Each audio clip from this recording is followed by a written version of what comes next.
So India has signed a very landmark deal. This is a rupees 22,000 crore deal to make military transport aircraft domestically. Now, this is the first for the private sector. As part of the contract, Airbus, which is a European aviation company, will make the C-295 transport aircraft in India in partnership with Tata. The deal is for 56 aircraft, out of which 16 are going to be made in Spain, and the remaining 40 will be manufactured in India by the Tata Group.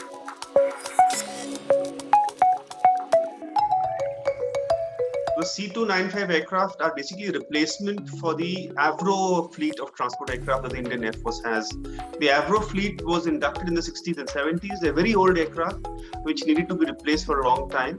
And the C-295 is a modern transport aircraft. It has a rear loading ramp, which means it can be used for carrying light vehicles, loads such as weapons, supplies, medicines, as well as over 70 personnel who can also be airdropped from the aircraft.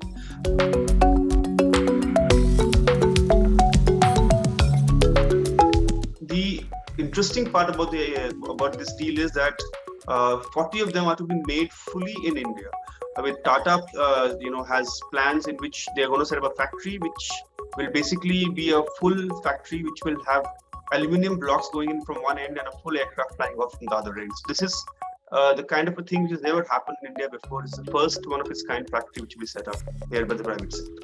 In the past, this Make in India and defense especially was reserved for the public sector. So we only had public sector units like HAL, MDL, and other PSUs which are making aircraft, ships, guns, and tanks and such things.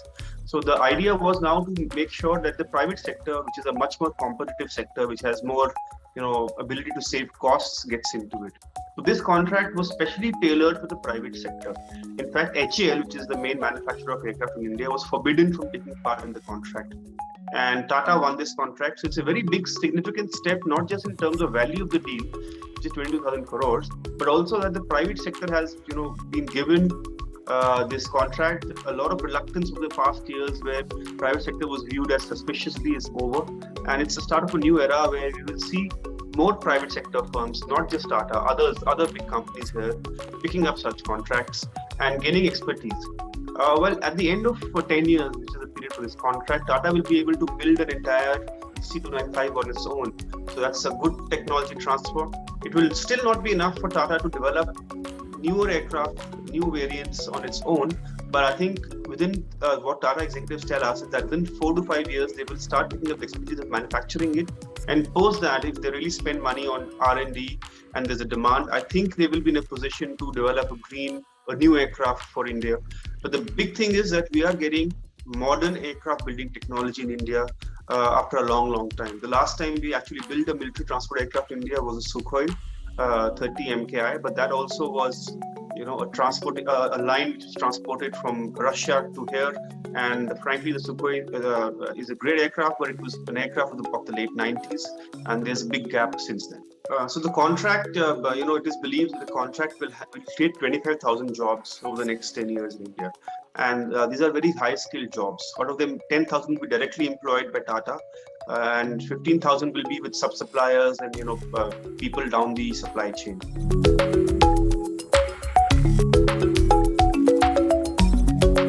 See, this is the first step in Tata becoming a big global aviation company. I think we are still some time away from that because this requires cycles of producing aircraft. This requires years of expertise and R&D. I think this is the first big step towards that. We might not see Tata emerging as a global aerospace player in the next 5 years, but the next 15 to 20 years time frame, if they keep on this, I think they will be a formidable player in this.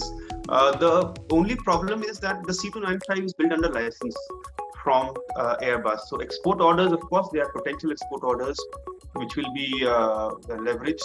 But as of now, there's nothing. There's only the contract is only for the Indian Air Force. Of course, the hope is that once the aircraft starts getting manufactured here, the cost of manufacturing are lower, and we may be able to offer it in partnership with Airbus to the world. This aircraft is not licensed to the Tata company for sale abroad. It has to be done in collaboration with Airbus. But I think there's a lot of hope and expectation from both sides that they will find a market, especially in Southeast Asia, South Asia, and African markets.